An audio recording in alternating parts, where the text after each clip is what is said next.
梅德韦杰夫撂下重话，乌克兰根本不会接受。那么，俄乌冲突最大的赢家到底是谁呢？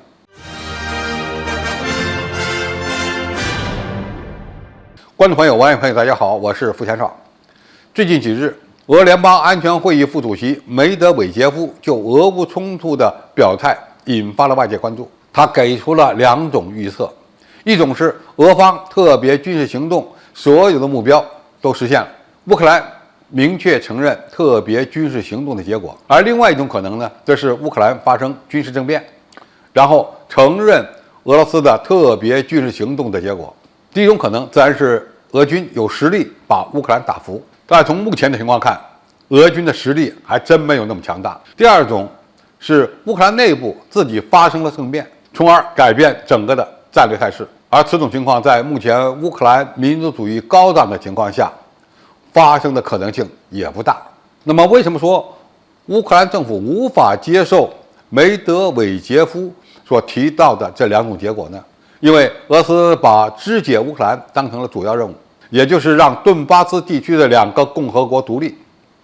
要求基辅承认克里米亚的主权归属俄罗斯。对俄罗斯来说，这是对普京发起这场特别军事行动的一个交代。毕竟已经有大量俄军付出了生命，而且呢，俄罗斯这个国家还遭受到了西方制裁，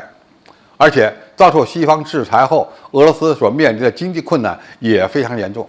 而对于乌克兰来说，这个结果就是丧权辱国。如果泽连斯基接受了这个结果，那么其执政的基础将不复存在。如果目前西方国家接受了这个结果，等于在地缘政治的较量中向俄罗斯认输。所以单就西方乌克兰以俄罗斯对抗的角度来看，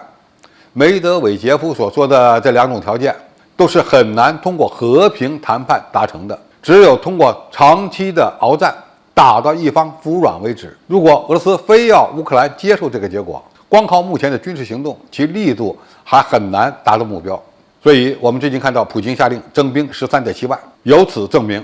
俄罗斯开始正视俄乌冲突的短板，那就是俄军的兵力不足。而另一方面呢，乌克兰其实也在为长期的消耗战做准备，而俄军很可能会在冬季到来之前加大破坏乌军能源供应线的作战。双方的战事如果不能够在今年的冬天结束，那么就很可能会再打上几年，这对全球战略格局的冲击将是长期的。现在的问题是，谁将是这场长期冲突的最后赢家呢？肯定不是欧洲，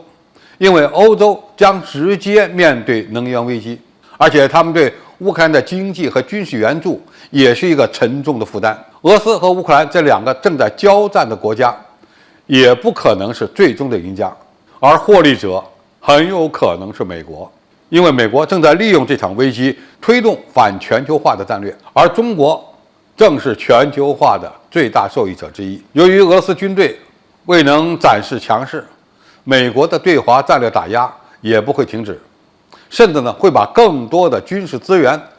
放在亚太地区以对付中国，不排除美国在台海问题上继续玩火。